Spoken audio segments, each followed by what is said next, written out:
Bonjour et bienvenue dans le cours de français C1 de Roudia Wanxia. Je m'appelle Romain et je serai votre professeur pour toute la durée de ce cours. Comme c'est un cours de niveau C1, donc un cours de niveau avancé, je vais parler en français pendant tout le cours. Donc je n'utiliserai pas de chinois. Je vais essayer de parler lentement, comme ça vous pourrez tout comprendre. Alors, pour notre premier cours, on va faire un cours de compréhension orale. Tout d'abord, on va regarder un petit peu l'épreuve de compréhension orale du DALF C1. Donc pour le DALF C1, vous devrez répondre à des questionnaires de compréhension portant sur des documents enregistrés. Ça veut dire, vous allez entendre des documents et il faut répondre à des questions.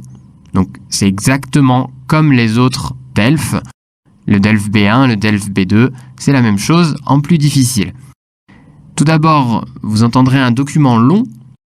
Ça peut être par exemple un entretien, ça peut être un cours, ça peut être une conférence ou autre chose. Et pour ce document long, vous aurez 2 écoutes. Donc vous entendrez un document long et vous pourrez l'écouter 2 fois. Ensuite, vous entendrez plusieurs documents brefs, qui sont des documents radiodiffusés. Par exemple, des flashs d'informations, des sondages, des spots publicitaires. Et là, vous n'aurez qu'une écoute. Donc la deuxième partie, vous entendez des documents courts, des petits documents. Ça peut être des informations, un sondage, de la publicité, et vous l'entendrez qu'une seule fois. La durée maximale des documents, c'est 10 minutes. Donc au maximum, les documents durent 10 minutes. Donc là, vous vous dites sûrement, mais en fait, l'épreuve C1, c'est la même que l'épreuve B2. Trop facile. Bon, en fait, non.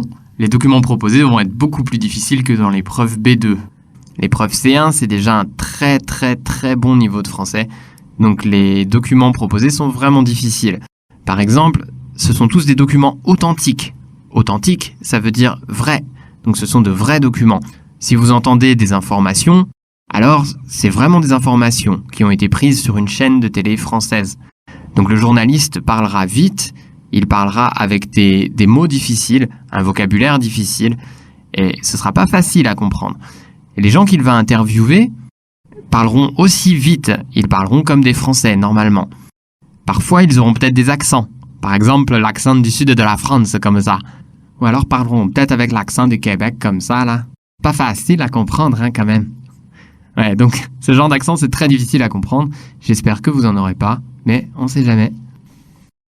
Donc bien sûr, le meilleur conseil que je puisse vous donner, c'est d'écouter beaucoup de choses en français. Peu importe ce que vous écoutez, vous pouvez regarder la télé, regarder des émissions de télé, vous pouvez écouter la radio toute la journée si vous voulez, vous pouvez écouter de la musique, vous pouvez sortir avec des amis français pour parler en français tout le temps. En tout cas, c'est très important d'écouter beaucoup de français à partir de maintenant si vous voulez passer le DALF C1. Alors, pour notre cours C1, on va fonctionner par dossier. Donc on va utiliser des dossiers différents avec à chaque fois un thème différent. Donc aujourd'hui, on démarre le premier cours C1 et pour le premier cours C1, le dossier s'appelle « Des machines et des hommes ». Des machines et des hommes. Donc vous pouvez sûrement deviner, c'est un dossier qui va parler de technologie, d'informatique et de la relation entre l'informatique, la technologie et la vie des hommes. Donc, dossier 1, des machines et des hommes, cours 1, compréhension orale. On va écouter ensemble un entretien. Donc, vous pouvez voir le titre, entretien avec Philippe Neubourg. Donc, ce qu'on va faire, c'est qu'on va écouter une première fois le texte. Et en même temps que vous écoutez le texte, vous allez essayer de répondre à une série de questions. On va d'abord regarder les questions ensemble. Alors, question 1. Écoutez la présentation du journaliste et dites de quel événement il parle, où et quand cet événement a eu lieu, quelle est la fonction de l'intervenant. Donc d'abord, on regarde un peu la question. Écoutez la présentation du journaliste et dites. Donc ici, il faut faire attention, c'est écrit « écoutez la présentation du journaliste ». Donc la question n'est pas sur tout l'entretien, la question n'est que sur le début, sur la présentation que le journaliste va faire. Donc dans la présentation, vous aurez déjà toutes les réponses. Donc le premier point, de quel événement il parle? Donc, ça veut dire « il parle de quoi ?» Voilà, première question, il parle de quoi? Petit 2. Où et quand cet événement a eu lieu? Où et quand cet événement a eu lieu? Avoir lieu, ça veut dire se passer. Donc, où et quand s'est passé, s'est produit cet événement? Troisième, quelle est la fonction de l'intervenant? L'intervenant, ici, c'est la personne qui intervient. Donc, c'est la personne qui participe à l'entretien. Donc ici, c'est Monsieur Philippe Newbourg. Donc, quelle est sa fonction? Sa fonction, c'est son travail. Donc, Philippe Newbourg, quel est son travail? Alors, on regarde un peu la question 2. Donc, question 2, écoutez la suite de l'entretien. Continue d'écouter le reste de l'entretien. Première petite question. En quoi la machine dont il est question est-elle révolutionnaire? En quoi la machine dont il est question est-elle révolutionnaire? Qu'est-ce que ça veut dire? D'abord, révolutionnaire, ça veut dire qui change le monde. Révolutionnaire, ça change le monde. Par exemple, les smartphones sont révolutionnaires. Ils ont changé nos vies, ils ont changé le monde. Donc, en quoi la machine dont il est question est-elle révolutionnaire? Ça veut dire comment cette machine a-t-elle changé le monde? Comment cette machine a-t-elle changé nos vies? Donc, deuxième petite question. Quelles ont été les premières applications de cette invention? Donc, une application, c'est une utilisation. Donc, quelles ont été les premières utilisations de cette invention? Une invention, c'est comme le verbe inventer, ça veut dire créer quelque chose. Donc, une invention, c'est comme une création. L'invention ici, c'est sûrement la machine. Donc, cette machine, les premières fois qu'on l'a utilisée, on l'a utilisée pour faire quoi? Question 3. Vrai ou faux? Vous devez dire si les phrases sont vraies ou fausses.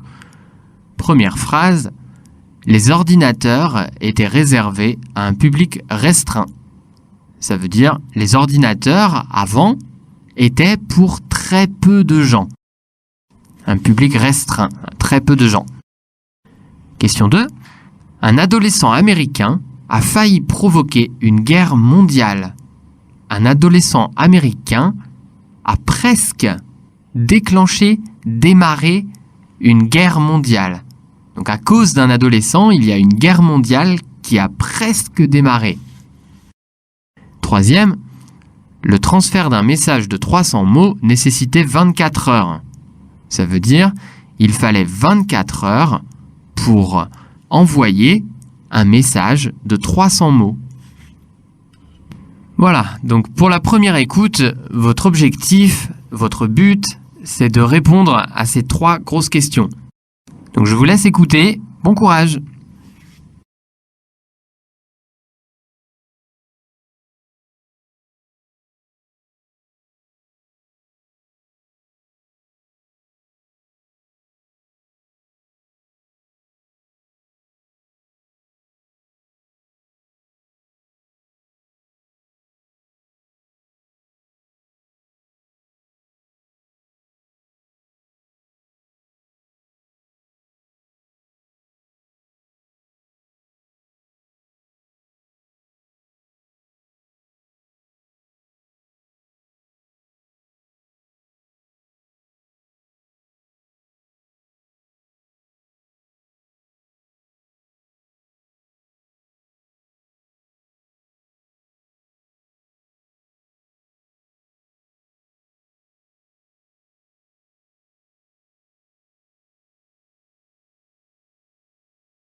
L'histoire de l'informatique tout l'été sur France Info avec l'apparition des premiers vrais micro-ordinateurs. C'est aux États-Unis que ça se passe dans les années 70. On en parle avec Philippe Neubourg, directeur du musée de l'informatique de Paris. L'Apple II, par exemple, extrêmement connu, un grand succès. L'Apple II arrive en 1978. Steve Jobs et Steve Wozniak, les fondateurs d'Apple, créent cette machine, qui est une machine révolutionnaire parce qu'elle propose de mettre des cartes d'extension.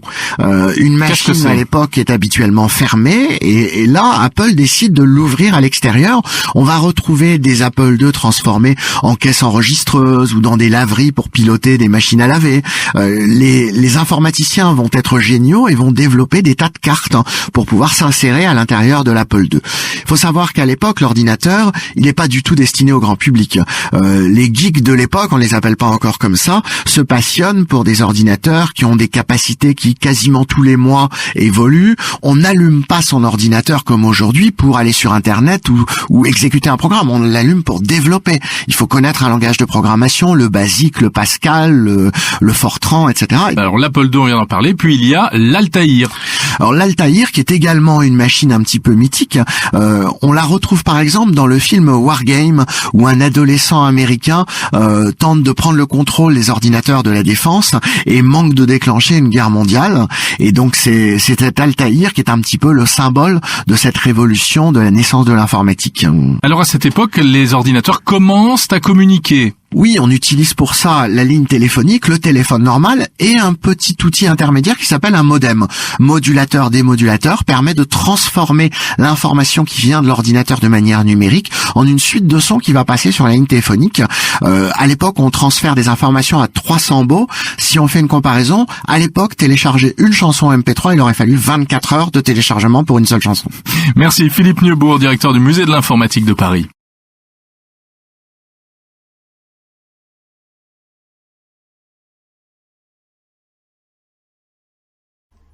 Voilà, donc vous avez écouté l'entretien. Est-ce que vous avez réussi à répondre à toutes les questions? On va regarder ça ensemble. Et donc voilà les réponses. Donc première question, de quel événement il parle? Il parle de quoi? La réponse, il parle de l'apparition des premiers micro-ordinateurs. Donc il parle des premiers ordinateurs. Où et quand cet événement a lieu? Donc la deuxième question, où et quand cet événement a lieu? Aux États-Unis, dans les années 1970. Troisième question. Quelle est la fonction de l'intervenant? Donc Philippe Neubourg est directeur du musée de l'informatique de Paris. Donc toutes ces informations sont au tout début de l'entretien. Le journaliste présente un peu le sujet. Ensuite, il présente son invité, Philippe Neubourg. Donc vous avez toutes les informations au début de l'entretien. Question 2. Donc, en quoi la machine dont il est question était-elle révolutionnaire? Donc, la réponse, c'est une machine qui s'ouvre sur l'extérieur grâce aux cartes d'extension. Qu'est-ce que ça veut dire? Une machine qui s'ouvre sur l'extérieur, ça veut dire une machine qui est ouverte, qui n'est pas fermée. Donc, elle s'ouvre sur l'extérieur grâce à, donc ça veut dire parce que, grâce à des cartes d'extension. Donc c'est des cartes, ils ont expliqué dans l'entretien, des cartes qu'on met dans la machine et qui permettent d'augmenter ses capacités, d'ajouter de nouvelles fonctions. Question 2. Quelles ont été les premières applications de cette invention? Donc il y a eu des applications aux caisses enregistreuses et aux machines à laver. Donc la première utilisation de ces ordinateurs, c'était dans des caisses enregistreuses de magasins. Donc une caisse enregistreuse, par exemple, quand vous allez à Carrefour, donc vous faites vos courses, vous achetez des choses, et à la fin, vous allez à la caisse pour payer. Donc l'ordinateur avait été utilisé pour des caisses enregistreuses. Il avait aussi utilisé pour des machines à laver. Donc les machines à laver, c'est la machine pour laver les vêtements. Question 3. Vrai ou faux? Première question, les ordinateurs étaient réservés à un public restreint. Donc c'est vrai. Monsieur Philippe Neubourg dit, l'ordinateur, il n'est pas du tout destiné au grand public. Ça veut dire, il n'est pas du tout pour le grand public. Le grand public, ça veut dire tout le monde. Question 2. Un adolescent américain a failli provoquer une guerre mondiale. Donc, c'est faux. L'adolescent dont il parle, c'était le héros d'un film. C'était pas une vraie histoire, c'était un adolescent dans un film. 3. Le transfert d'un message de 300 mots nécessitait 24 heures. C'est faux aussi. 24 heures, c'était la durée pour télécharger une chanson. Pas 300 mots, mais une chanson. Bien. Donc maintenant, on va réécouter le texte une deuxième fois et vous allez répondre à d'autres questions. Donc on va d'abord regarder les questions ensemble. Question numéro 4. Réécoutez et repérez dans la liste suivante les mots et les expressions entendues. Donc, vous avez une liste de mots et d'expressions. Il faut dire quels mots, quelles expressions vous entendez dans le texte. Je vais lire les expressions. Carte mère, carte graphique, carte son, carte d'extension, exécuter un programme, langage de programmation, modulateur, démodulateur, de manière numérique, transférer des informations, téléchargement, périphérique, disque dur. Donc, tous ces mots, c'est du vocabulaire d'informatique. Pour le moment, vous n'avez pas besoin de les comprendre. Il faut d'abord essayer de les trouver. On les expliquera un petit peu plus tard. Question 5. Donc, réécoutez et répondez. Il faut donc répondre aux 3 questions. Première question. Dites quelle deuxième spécificité a permis le développement du micro-ordinateur. Dites quelle deuxième spécificité a permis le développement du micro-ordinateur. Donc ça veut dire quelle particularité, spécificité, particularité, c'est pareil, a permis c'est permettre, ça veut dire aider, à aider le développement du micro-ordinateur. Donc qu'est-ce qui a aidé le développement de l'ordinateur? Question numéro 2. Relevez en quoi le comportement d'un utilisateur d'ordinateur de l'époque différait du comportement actuel. Donc ici, on vous demande les différences de comportement, donc d'utilisation des ordinateurs par les personnes actuelles et les personnes de l'époque de l'interview. Donc avant, comment les gens utilisaient l'ordinateur et maintenant, comment ils l'utilisent? Est-ce qu'il y a des différences? Et si oui, lesquelles? Quelles différences? Dernière question. Connaissez-vous des synonymes du mot ordinateur? Donc, synonyme, c'est un mot qui a le même sens qu'un autre mot. Donc, est-ce que vous connaissez d'autres mots pour dire ordinateur?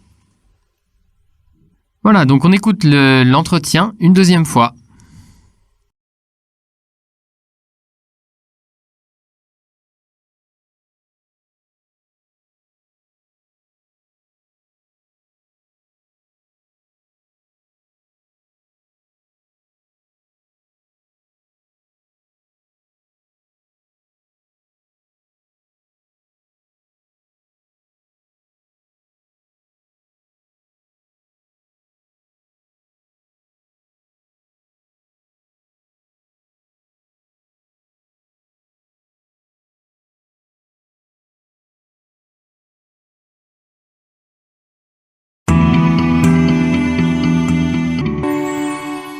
L'histoire de l'informatique tout l'été sur France Info avec l'apparition des premiers vrais micro-ordinateurs. C'est aux États-Unis que ça se passe dans les années 70. On en parle avec Philippe Neubourg, directeur du musée de l'informatique de Paris. L'Apple II, par exemple, extrêmement connu, un grand succès.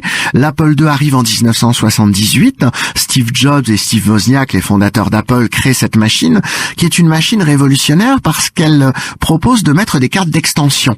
Une machine à l'époque est habituellement fermée. et là, Apple décide de l'ouvrir à l'extérieur. On va retrouver des Apple II transformés en caisses enregistreuses ou dans des laveries pour piloter des machines à laver. Les informaticiens vont être géniaux et vont développer des tas de cartes pour pouvoir s'insérer à l'intérieur de l'Apple II. Il faut savoir qu'à l'époque, l'ordinateur, il n'est pas du tout destiné au grand public. Les geeks de l'époque, on les appelle pas encore comme ça, se passionnent pour des ordinateurs qui ont des capacités qui quasiment tous les mois évoluent. On n'allume pas son ordinateur comme aujourd'hui pour aller sur Internet ou exécuter un programme. On l'allume pour développer. Il faut connaître un langage de programmation, le BASIC, le Pascal, le Fortran, etc. Alors l'Apple II, on vient d'en parler, puis il y a l'Altaïr. Alors l'Altaïr, qui est également une machine un petit peu mythique, on la retrouve par exemple dans le film Wargame, où un adolescent américain tente de prendre le contrôle des ordinateurs de la défense et manque de déclencher une guerre mondiale. Et donc c'est cet Altaïr qui est un petit peu le symbole de cette révolution de la naissance de l'informatique. Alors à cette époque, les ordinateurs commencent à communiquer. Oui, on utilise pour ça la ligne téléphonique, le téléphone normal et un petit outil intermédiaire qui s'appelle un modem. Modulateur-démodulateur permet de transformer l'information qui vient de l'ordinateur de manière numérique en une suite de sons qui va passer sur la ligne téléphonique. À l'époque, on transfère des informations à 300 baux. Si on fait une comparaison, à l'époque, télécharger une chanson MP3, il aurait fallu 24 heures de téléchargement pour une seule chanson. Merci Philippe Neubourg, directeur du Musée de l'Informatique de Paris.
Voilà.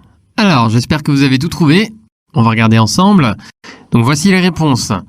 Donc, pour la question 4, les expressions ou les mots qu'on a entendus dans l'entretien sont toutes celles qui sont en rouge, donc tout au milieu de la liste.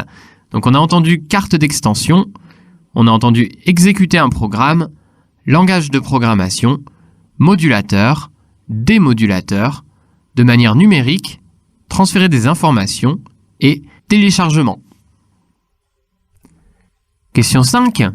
Dites quelle deuxième spécificité a permis le développement du micro-ordinateur. Donc c'était le transfert des informations via une ligne téléphonique. Donc transférer, ici c'est un peu comme envoyer des informations via. Via, ça veut dire par. En utilisant quelque chose. Par. Donc par une ligne téléphonique. Envoyer des informations par une ligne téléphonique. Question suivante. Relevez en quoi le comportement d'un utilisateur d'ordinateur de l'époque différait du comportement actuel. Donc la réponse est longue, attention. Aujourd'hui, le grand public qui dispose d'un ordinateur personnel est le plus souvent simple utilisateur de programmes existants ou d'Internet. À l'époque, l'ordinateur était utilisé par des spécialistes qui concevaient des extensions ou développaient des logiciels exigeant la connaissance des langages de programmation. Alors, qu'est-ce que ça veut dire ? Donc deux parties. Tout d'abord, aujourd'hui. Actuellement, les utilisateurs d'ordinateurs sont très nombreux. Tout le monde a un ordinateur. Mais les gens utilisent l'ordinateur uniquement pour aller sur Internet ou pour utiliser des logiciels.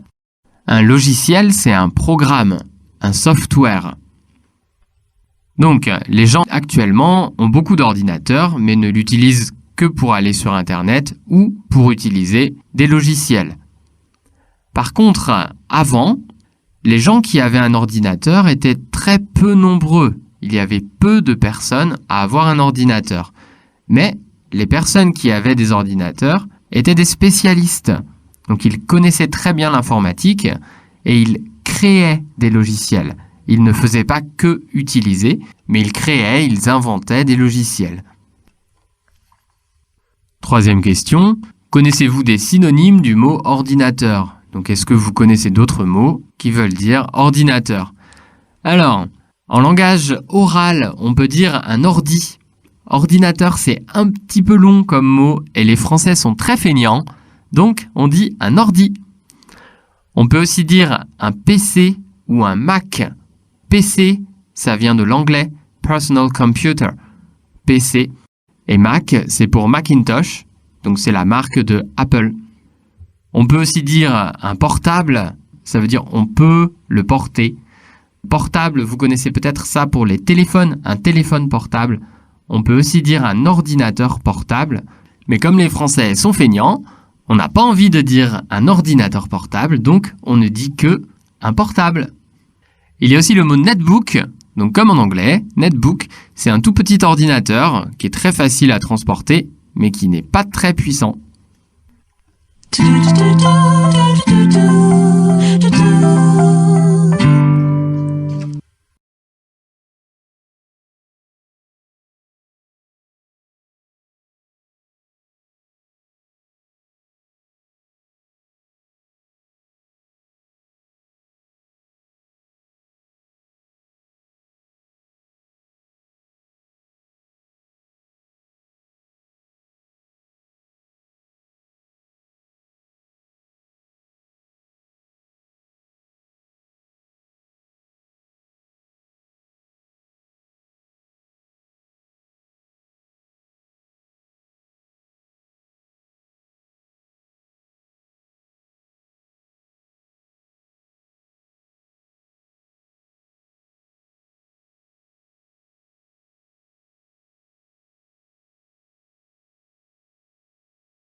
Très bien.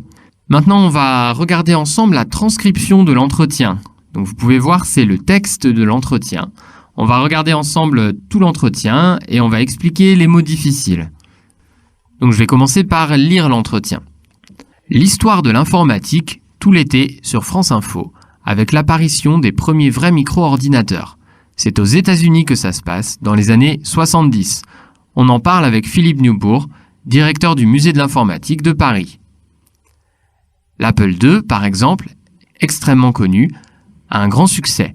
L'Apple II arrive en 1978. Steve Jobs et Steve Wozniak, les fondateurs d'Apple, créent cette machine qui est une machine révolutionnaire parce qu'elle propose de mettre des cartes d'extension. Alors, vous pouvez voir dans le texte, j'ai choisi quelques mots qui me semblaient être les plus difficiles. On va regarder un petit peu ensemble. Le premier, c'est extrêmement connu. Extrêmement connu, c'est facile. Pourquoi est-ce que j'ai choisi ce mot-là? Extrêmement connu, ça veut dire très très très connu.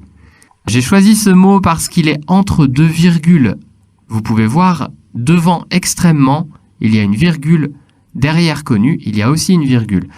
Qu'est-ce que ça veut dire quand un mot est entre deux virgules? C'est comme s'il était entre deux parenthèses. Donc extrêmement connu. Ici, entre deux virgules, entre deux parenthèses, c'est la même chose. Le deuxième mot que j'ai choisi, les fondateurs d'Apple. Fondateur, ça veut dire créateur. Donc c'est les gens qui ont créé Apple. On peut dire fonder Apple. Le troisième mot que j'ai choisi, c'est révolutionnaire. On l'a expliqué tout à l'heure. Donc révolutionnaire, ça veut dire novateur. Novateur, ça veut dire qui apporte quelque chose de nouveau, qui amène quelque chose de nouveau. Donc révolutionnaire ou novateur, qui apporte quelque chose de nouveau. Enfin, le dernier mot que j'ai choisi, c'est carte d'extension. Donc une carte d'extension, c'est une carte que l'on ajoute dans un ordinateur pour étendre ses capacités. Étendre, ça veut dire augmenter. Donc on ajoute une carte et l'ordinateur peut faire plus de choses. C'est une carte d'extension. On regarde la suite de l'entretien, donc je continue de lire. Qu'est-ce que c'est? Une machine, à l'époque, est habituellement fermée. Et là, Apple décide de l'ouvrir à l'extérieur. On va retrouver des Apple II transformés en caisses enregistreuses ou dans les laveries pour piloter les machines à laver. Les informaticiens vont être géniaux et vont développer des tas de cartes pour pouvoir s'insérer à l'intérieur de l'Apple II. Il faut savoir qu'à l'époque, l'ordinateur n'est pas du tout destiné au grand public. Les geeks de l'époque, on ne les appelle pas encore comme ça, se passionnent pour des ordinateurs qui ont des capacités qui, quasiment tous les mois, évoluent. On n'allume pas son ordinateur comme aujourd'hui pour aller sur Internet ou exécuter un programme. On l'allume pour développer. Il faut connaître un langage de programmation, le Pascal, le Basic, le Fortran, etc. Voilà, donc on va regarder un petit peu les mots que j'ai choisi d'expliquer. Le premier mot, c'est piloter. Donc piloter, ça veut dire commander, diriger, contrôler. Ça peut aussi vouloir dire conduire. Par exemple, conduire un avion, on dit piloter. Deuxième mot, c'est une expression, des tas de. Donc des tas de cartes ici. Des tas de, ça veut dire beaucoup de. Troisième, c'est aussi une expression, il n'est pas du tout destiné au grand public. Donc être destiné à, ça veut dire être créé pour. Ensuite, geek. Donc geek, c'est un mot anglais qui désigne une personne passant beaucoup de temps sur un ordinateur. Donc une personne qui est tout le temps sur l'ordinateur, qui fait que jouer à des jeux vidéo ou que programmer des choses, s'appelle un geek. Quasiment. Quasiment, ça veut dire presque. Ensuite, j'ai choisi exécuter un programme. Exécuter, ça veut dire lancer, démarrer un programme. Démarrer un programme. Voilà, donc on continue la transcription. Donc je lis. Alors, l'Apple II, on vient d'en parler. Et puis, il y a l'Alter. Alors, l'Alter qui est également une machine un petit peu mythique. On la retrouve par exemple dans le film War Games, où un adolescent américain tente de prendre le contrôle des ordinateurs de la défense et manque de déclencher une guerre mondiale. Et c'est donc cet Alter qui est un petit peu le symbole de cette révolution de la naissance de l'informatique. Donc ici, j'ai choisi d'expliquer le mot « tenter de ». Donc tenter de, ça veut dire essayer de. Ensuite, il y a le mot « la défense ». Donc la défense, c'est quoi? Pour un pays, la défense, c'est son armée. Son armée, c'est ses militaires, ses soldats. Son armée. Donc la défense d'un pays, c'est l'armée d'un pays. Par exemple, ici, un exemple. Le ministère de la Défense gère l'armée d'un pays. Le mot suivant que j'ai choisi d'expliquer, c'est manquer. Manquer a deux sens. Vous connaissez le premier sens, ne pas avoir assez de. Par exemple, je manque d'argent pour m'acheter une voiture. Donc je n'ai pas assez d'argent pour m'acheter une voiture. Le deuxième sens de manquer, c'est échouer, faillir, rater. Et ça peut aussi vouloir dire presque réussir. Attention, c'est pas réussir, c'est échouer, mais presque réussir. Par exemple ici, et manque déclencher une guerre mondiale, il a presque déclenché une guerre mondiale. Et donc le dernier mot, déclencher. Déclencher, c'est mettre en marche, allumer ou faire démarrer. Donc ici, manque déclencher une guerre mondiale, il a presque démarré une guerre mondiale. Dernière partie de la transcription, donc je lis. Alors à cette époque, les ordinateurs commencent à communiquer.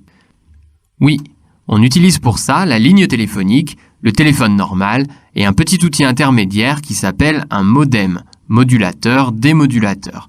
Il permet de transformer l'information qui vient de l'ordinateur de manière numérique en une suite de sons qui va passer sur la ligne téléphonique.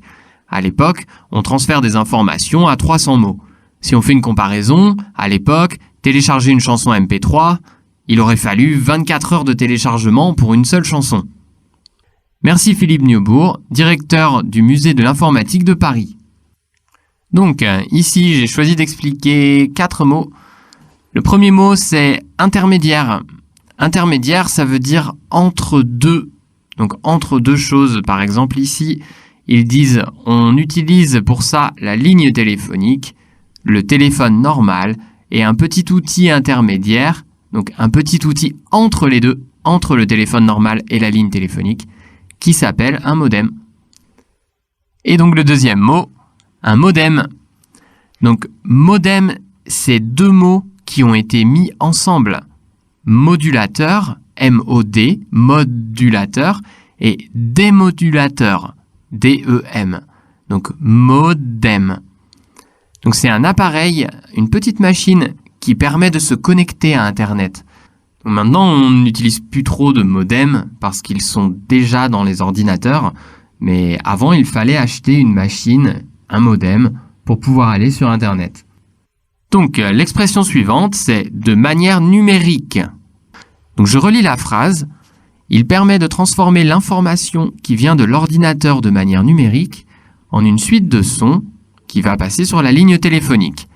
Donc, de manière numérique, ça veut dire que l'information qui vient de l'ordinateur est en chiffres. L'information est écrite dans l'ordinateur en chiffres.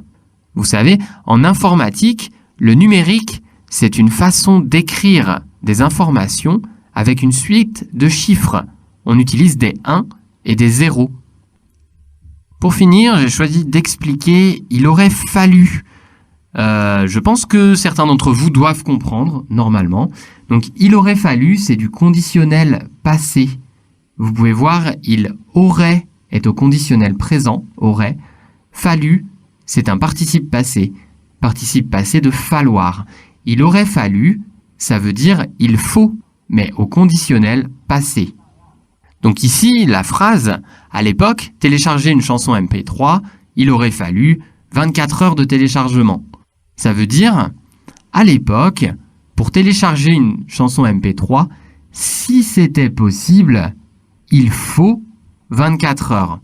Donc comme c'est du passé, on utilise le conditionnel passé, il aurait fallu.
Voilà, donc notre premier cours de C1 compréhension orale se termine ici. Vous pouvez aller sur notre site internet www.hjclass.com www.hjclass.com. Je m'appelle Romain et je suis votre professeur de français au niveau C1 pour l'école Roudien. À bientôt et bonne journée. L'horloge tourne, les minutes sont des rides, et moi je rêve d'arrêter le temps.